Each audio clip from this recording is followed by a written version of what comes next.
It is Saturday, the 4th of September 2021, and looking out the window, it appears that the summer weather has finally started, just as the school summer holidays are over and the kids are going back, and after we had a crappy August. But I'm sure it's nothing at all to do with deliberate geoengineering, nothing at all to do with weather manipulation to destroy yet further the morale of the masses. No psychological programming going on here. That would just be conspiracy talk. It's just a coincidence and nothing to worry about. I've got some new Truther t-shirts coming in future weeks that I'm going to wear in these videos. Looking forward to getting those from redpillworld.com and dropping some more truth bombs. In the meantime, today I'm wearing this Pulp Fiction shirt, which was actually given to me by my wife for Christmas because she knows it's one of my favourite movies. And yes, we know all about Harvey Weinstein and his true nature. We know that Quentin Tarantino is a pervert at best and probably so much worse. We know that Samuel L. Jackson has been pushing the vaccine, hugely disappointingly. We know that John Travolta is well dodgy, but it doesn't detract from the fact that this is a great movie. And of course, we have to let all these false heroes and role models go, which has been my central message of the past several years. And we have a choice. We can throw out all these favourite movies and all these favourite old albums when we discover the true nature of those behind them, or we can continue to enjoy them for the sake of that vehicle, for the artistry of it, and just push aside the true nature of those that created it and just take it on face value. As always, we have a choice. You can throw all this stuff out if you choose to.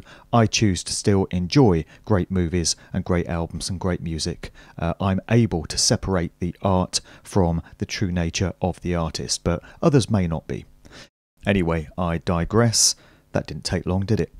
Before I get into the main message of this video, I just want to address a matter that's been of great concern to me personally over recent weeks, in that a great many of my truther friends have been falling mysteriously ill, and they've been very ill. In many cases, they've been laid up in bed for several weeks. One of my good friends was sick for about 5 weeks.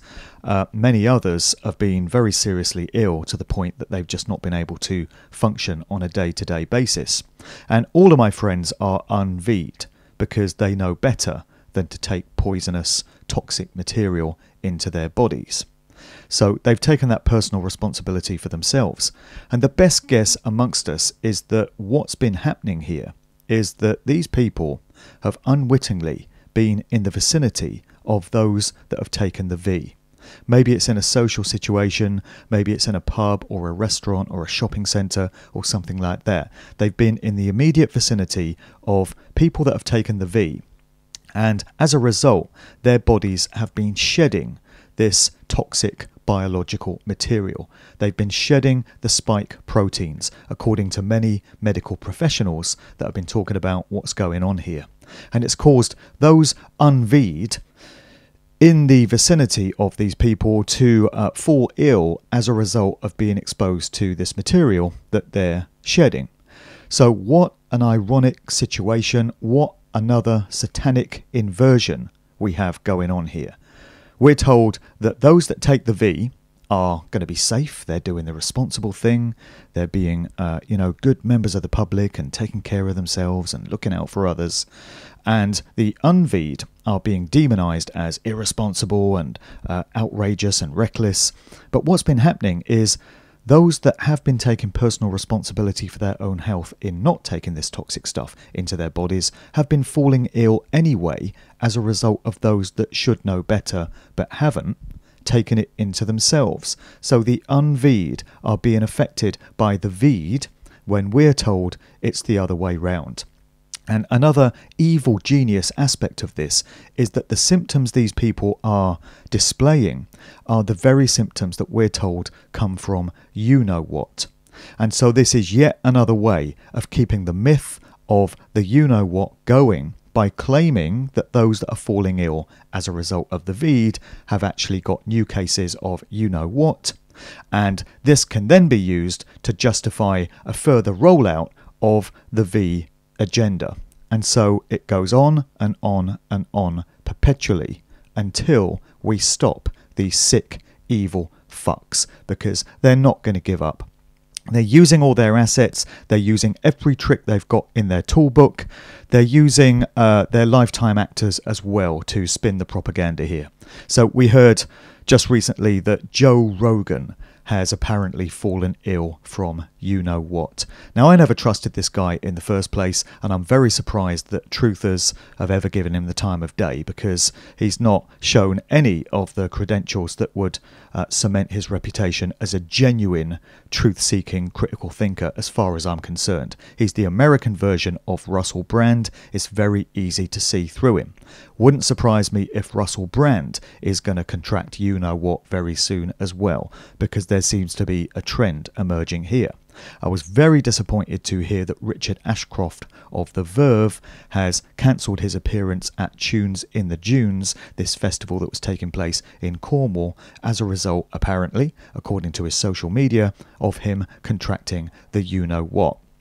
This is disappointing because a few months ago, Richard Ashcroft pulled out of the Tramlines Festival in disgust at how they were insisting on a V passport or proof of a negative lateral flow test as a condition of entry to the festival goers. So that was an admirable stance, and it led many to believe that Richard Ashcroft is an awake and aware individual that has a conscience and cares about what's going on. So why then is he now claiming to have contracted you-know-what when it still has never been proven to exist? There is no official you-know-what. It's not been isolated, it's not been purified, as we well know. It's not been proven to exist. So all these people claiming to have gone down with it, it's erroneous, it's misleading, it's false information. What's going on with Richard Ashcroft? Robert David Steele apparently died the other day, we're told. And, according to some reports, he had contracted you-know-what as well. So what seems to be happening here is some aspect of poetic justice is being framed for soaking up by the unthinking normies. So many of these people who previously would have been dubbed conspiracy theorists and C deniers and anti-Viers, those that claim there's no such thing as the you-know-what, are then going down with it. And so according to the unthinking zombie normies, these people are getting their just desserts, and it serves them right for denying this thing. They should have been more responsible, and look what's happened to them. They've gone down with it. So as far as they're concerned, it's karma, it's poetic justice. Of course, it's nothing of the sort. It's social engineering. It's more psychological programming, straight out of Sage, straight out of BIT, straight out of Tavistock. But nevertheless, that's the way these things are being framed. So Robert David Steele, former CIA asset. I'm not sure you can ever be former CIA or former MI5, MI6. Not sure they'll ever actually let you leave and go out there and become a whistleblower. So I don't know the truth about Robert David Steele. It is possible, of course, that he in some way has faked his death. Being former CIA, he would of course have the contacts and the resources to achieve that, if that's what's going on here. I really don't know. We can speculate on it till the cows come home, but you may have noticed we're already drowning in speculation and opinion. Just something I've observed out there. I've been hearing a lot about the secondary schools in the UK preparing to V the over 12s as they go back to school starting this coming Monday. And there have been various campaign groups set up to raise awareness of this and try to prevent parents from allowing their children to be a part of this agenda, which is of course very admirable, and I absolutely support all of that. However, I have got into a discussion with my own daughter's school about what plans they may have to V their kids, and the intention was to make it very, very clear that I will hold the head teacher of that school personally liable for any harm, damage or loss caused should they attempt to do this. And I was told by my daughter's school that there are no such plans in place, and that it would only be done by consent anyway. I now hear from other quarters that the plans that apparently were in place to V all 12-year-olds from this coming week have been shelved, have been cancelled. The first reports I heard were that they've been delayed because they want to concentrate on the over 16s and 17s still, and that the over 12s would occur further down the line, but I now hear that those whole plans have been cancelled entirely. So we have to consider whether this is as a direct result of so many people rising up and making it clear that they do not consent to this. As I said, there have been many campaign groups. David Clues over at No More Lockdowns has been doing a great job of raising awareness of all these agendas and trying to motivate people into action. And I know many, many people have written in a personal capacity to the head teacher of their children's schools, making it clear that they do not consent to their children being V'd. So I think we've scored a victory here, and I think we can assume that this agenda has now been cancelled as a result of it being made abundantly clear that there are many of us that are just not going for this. And so we have to ask ourselves how much more power we can have in other aspects of this agenda of what's going on if we come together and make it very clear in no uncertain terms that we do not consent, that we're not having it, that we want no part. I think there are further victories that can be won in this regard if we just stay committed, stay focused, stay united on the same page. A mantra heard consistently through this interminable shit show. And you know, Lamal actually wrote a record about this in the 80s. It was called The Never Ending Story. But a mantra we constantly hear is that this all stops when enough of us say no. When we stop complying in our mass numbers, there goes the agenda. I don't know how many broadcasters, how many speakers have put out this message. I've put it out myself so many times, and it's a very simple one. When enough people stop acquiescing with this, stop cooperating with their own enslavement, there goes the agenda. If we all say we're not doing it, we're not having it, there goes the agenda. If enough police and military and government enforcers step up and say we're not doing this anymore to our own people, there goes the agenda. The horrors that are unfolding in Australia right now are planned for the rest of us unless we say no in our mass numbers. What's going on out there, I see, is that new facial recognition technology, almost certainly out of China, along with geolocation technology, is being combined to ensure that those that have been put into quarantine, so prison then, stay where they're supposed to. And so these people are apparently going to be fitted with devices that combine this technology to show where they are at any given time. So when some government Stasi enforcer decides to check up on them, they have to post a picture of themselves within 15 minutes, and the technology then uses the facial recognition to make sure it's them, checks where they're supposed to be at that time, and then checks the geolocation technology to make sure they're actually there. That needs to scare everyone shitless in terms of what's coming, because Australia is always used as a testing ground for what the sickos plan to roll out in the rest of the world. They use different locations for this. I mean, Scotland is often used as a testing ground for what they plan to roll out in England. They just use the people there as experimental lab rats. And Australia has always been a territory for that. I hear the trucker action that was supposed to take place on the 31st of August was a huge flop. It was a real damp squib. It went absolutely nowhere. So Australians are really in trouble right now. It's very bad out there. It's the stuff of dystopian futuristic movies that we've been psychologically drip-fed over the decades, and it's coming here and everywhere else unless we stop it. The victory that we seem to have scored with the 12-year-olds needs to be expanded to all other aspects of what's going on. We need to take it all the way. So the central message of this video, I've titled it, "The Now is All We Have." And I was amused to see that Laurie Ladd put out a video this last week along similar lines, synchronistically. I'd been planning to make this video myself for this weekend, because it's something that's been playing on my mind. I have addressed it in previous videos, and many sages and gurus and mystics have offered this advice through the ages as well. It is that we have to simply live in the moment and focus on the now and let go of what happened in the past and projections towards what may happen in the future. It sounds very obvious, it sounds very simplistic, but let me just expand on that a bit. So the scamdemic has forced many of us to confront and make adjustments to some very deep-rooted characteristics that have been in our lives for a long time. So by nature, I've always been a forward planner.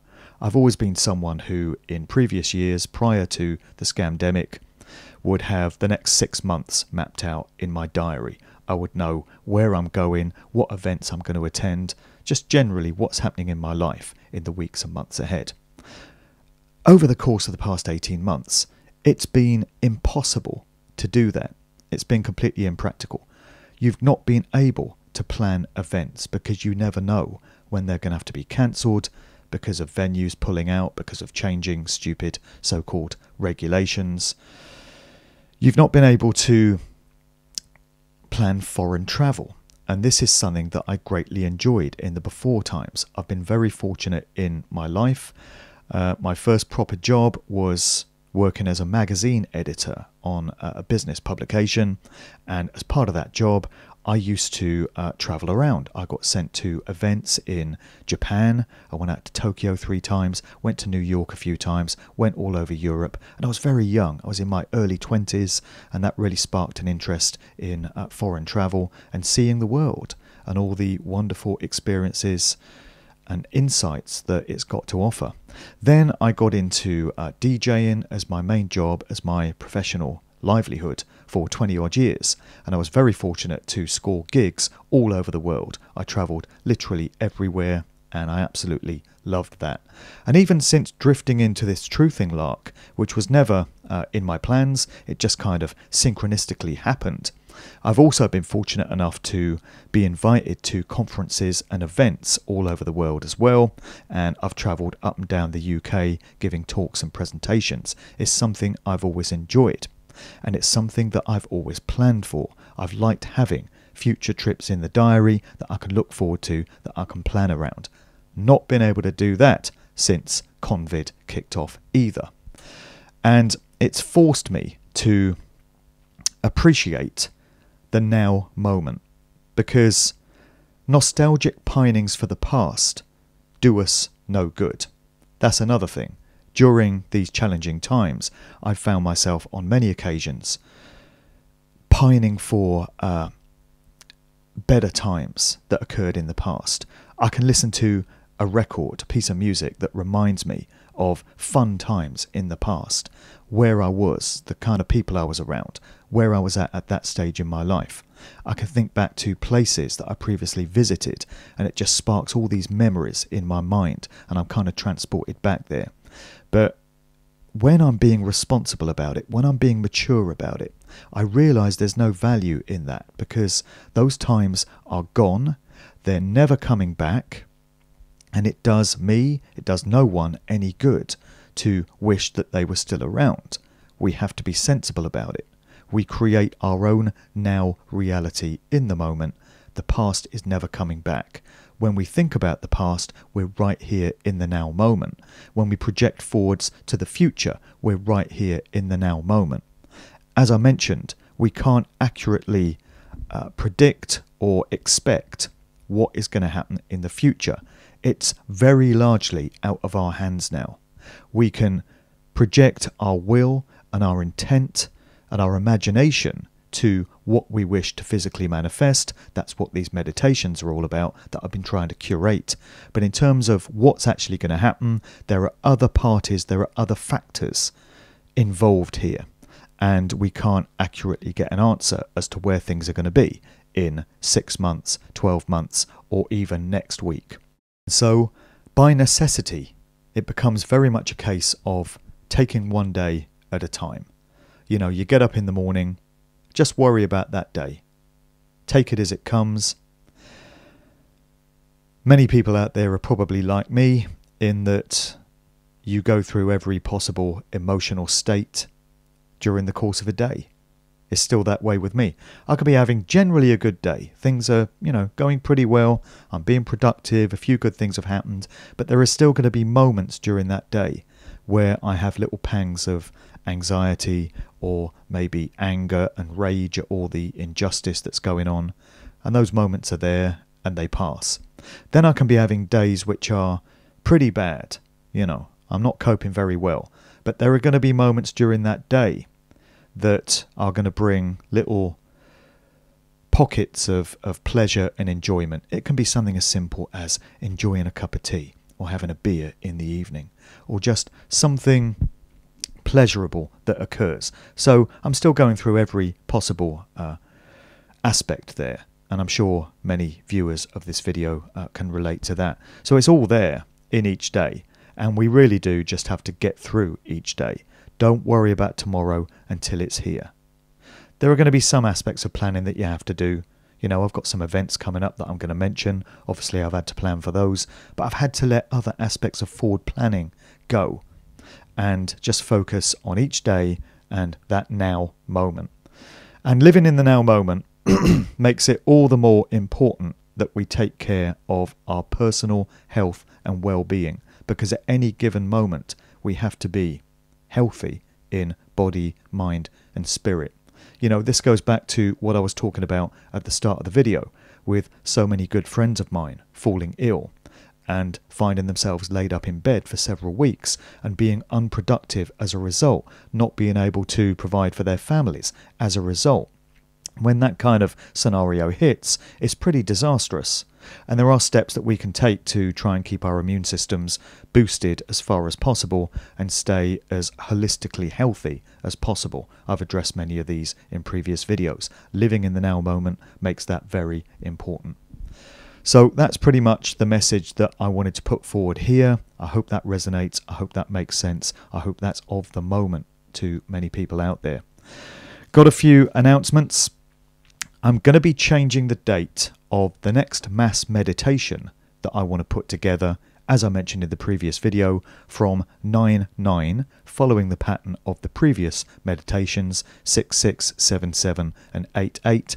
We are approaching the 20th anniversary, of course, of September 11th, 9/11, and it seems appropriate to have a mass meditation taking place on that date, where tens, if not hundreds of thousands of people come together and pull their consciousness towards willing truth, freedom, justice, love into physical manifestation all over this world. Because when you have a situation like that, according to the vibrational frequencies that are going to occur as a result, things like deception, lies, evil cannot flourish and thrive in that kind of environment.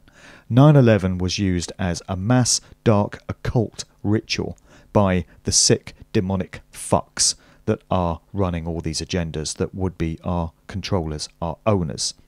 So we have the opportunity to overwrite their dark, negative, Luciferian energy with light and love and all this good, positive, high vibrational stuff. The vibration of love is more important, is more powerful than any other vibrational frequency out there. It overwrites and swamps all else, particularly evil. So let's get that going on the 20th anniversary of 9/11. Others have suggested that we should keep the 9/9 meditation and have one on that date as well. So if anyone feels to apply their consciousness and their intent on 9/9, then go ahead, please feel free. But the one that I want to get going for this month is 9/11, and I'm suggesting that we get that whole thing going at round about 1:45 UK time, because that corresponds to 8:45 in the morning Eastern Standard Time, and that is the point at which we're told this event kicked off in New York with that first plane impact into the building. As I've said before, we can debate all day whether that was a real event, whether planes were involved, what caused the towers to come down. That is largely irrelevant here.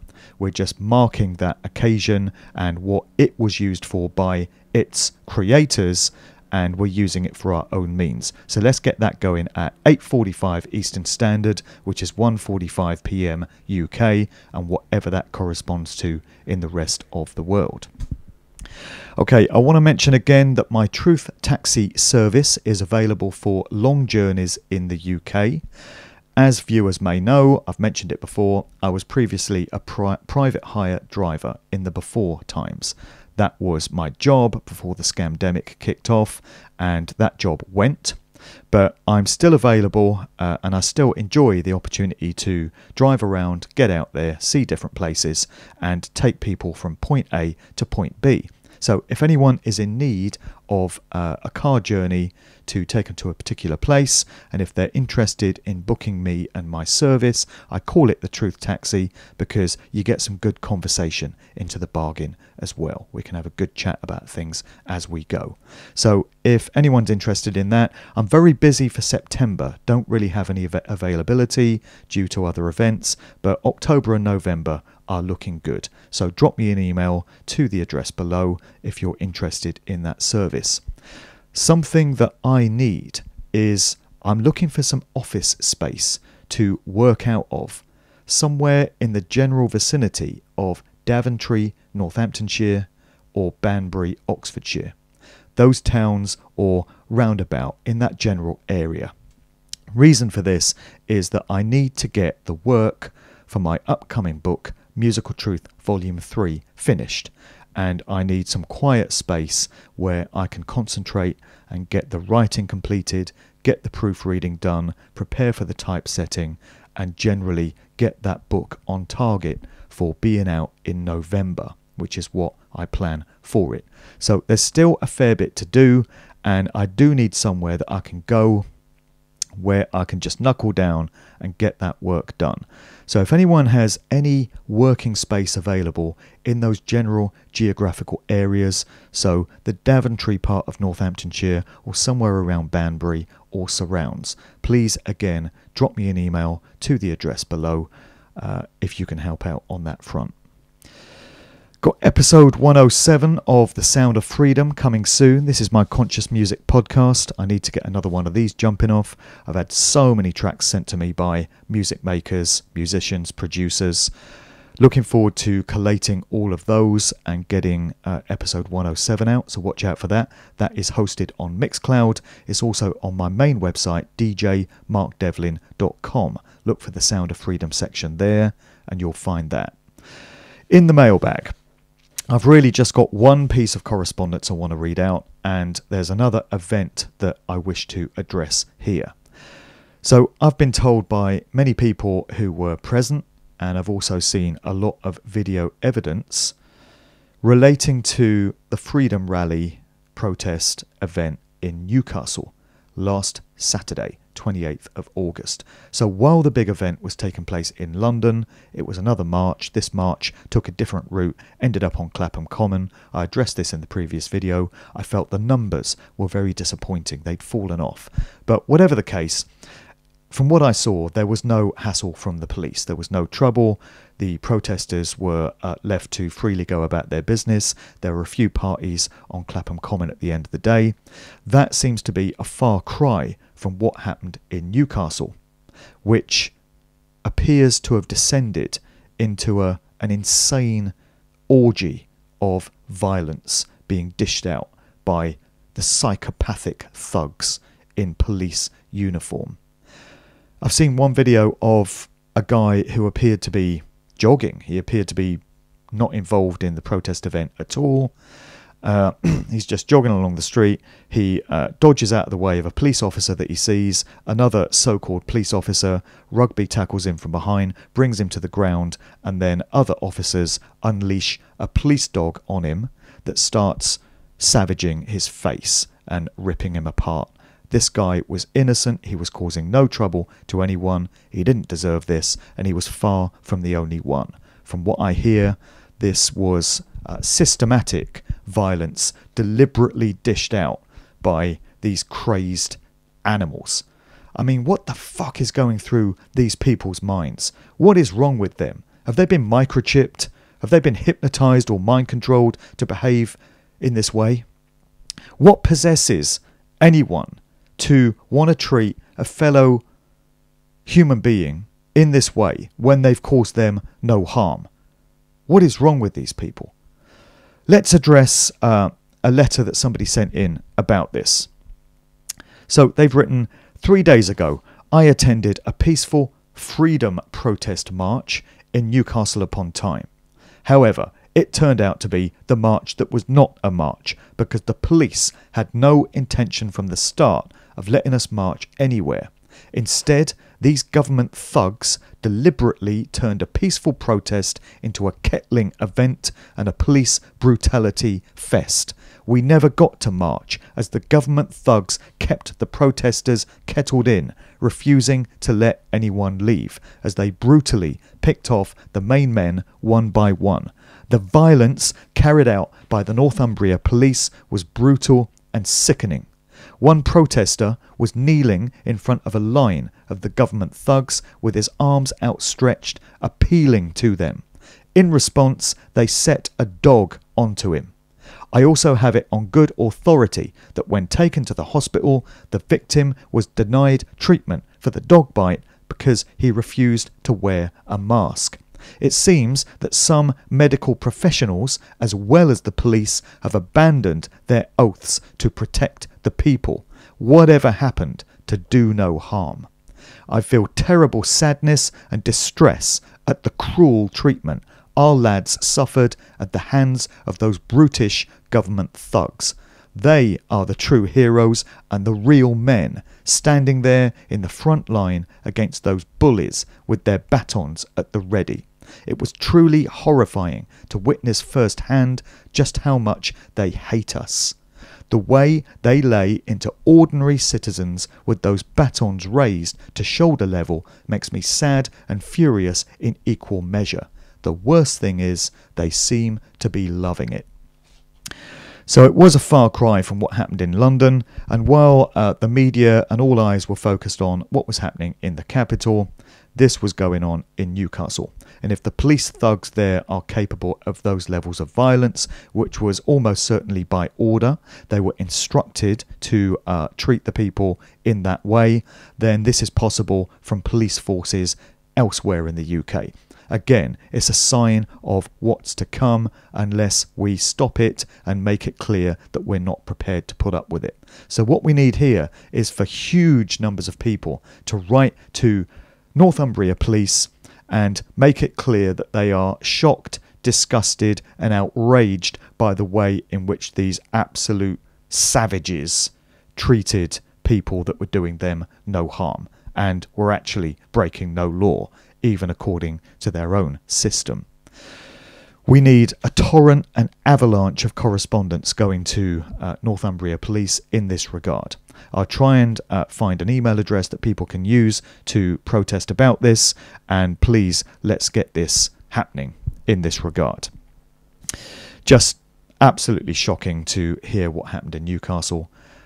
Still reeling from those videos that I saw myself. Other things to mention, I've achieved another 30-day Facebook ban. It's no surprise. I think this is my 7th 30-day Facebook ban. So I've spent way more time being banned in the past year and a half than I have actually being on it. So fuck those joker clowns. Don't really care. If people want to catch up with whatever I've got to say and announcements I've got to make, best advice is to follow me on Twitter, because I've never achieved a Twitter ban. I've been banned from YouTube, I've been kicked off of Facebook, but Twitter, I continue to be able to say whatever I want without repercussions. For whatever reason, I'm slipping through the net there. So follow me at twitter.com/DJMarkDevlin for anything important I've got to say. Looking forward to seeing everyone at the event in Birmingham this coming Friday, 10th of September. It's the Holy Grail of the Great Reset event. It's an all-day conference. I'll be giving a talk on the true nature of the corporate music industry, and we'll be having a bit of a party at the end of the day as well. I'm going to be playing a DJ set. So looking forward to seeing everyone there. The following weekend, the 18th and the 19th of September, it's the Uprise and Shine meetup conference close to Forest Row in East Sussex. Again, I'll be delivering a talk at that one and doing a DJ set on the Saturday night. Looking forward to that. I'm not playing at the Chimera Festival in Northampton anymore. That's been cancelled for the third or fourth time. I was going to be there on the 24th of September playing a Soulful House set. Not happening. I'm not involved in that event anymore, so don't expect that one to be going ahead. Other than that, it's all about 9/11 coming up, September 11th in a few days. Let's get that powerful mass meditation out there to really make a difference. It's one of the greatest tools we have at our disposal. So let's get that happening, and in the meantime, continue to get the very best out of each and every now moment. What other option do we have?